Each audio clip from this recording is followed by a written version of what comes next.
Serangan terhadap pangkalan militer Amerika Serikat di Suriah awal pekan ini mengakibatkan 3 tentara mengalami cedera otak traumatis atau TBI.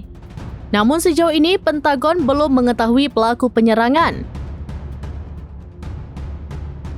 Dikutip dari Anadolu Agency pada Jumat 6 Desember 2024, pangkalan yang diserang adalah MSS Euphrates di Suriah Timur.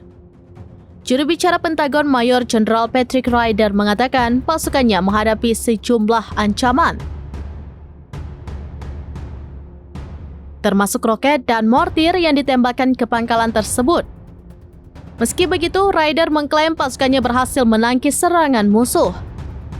Tentara Amerika Serikat menghancurkan 3 peluncur roket ganda yang dipasang di truk, sebuah tank T-64 dan mortir.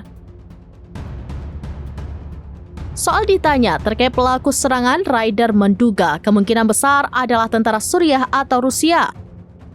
Namun, ia masih berusaha memastikan siapa yang bertanggung jawab atas insiden tersebut. Saat ini, situasi di Suriah masih memanas buntut perang saudara yang melibatkan sekelompok oposisi Hayat Tahrir al-Syams. Kelompok itu meluncurkan serangan besar-besaran terhadap provinsi Aleppo dan berhasil merebut kota-kota di sekitarnya yang sebelumnya dikuasai pemerintah Suriah. Rusia hadir dalam konflik di Suriah untuk membantu Presiden Bashar al-Assad memerangi oposisi atau pemberontak.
Download Tribun X sekarang, menghadirkan lokal menjadi Indonesia.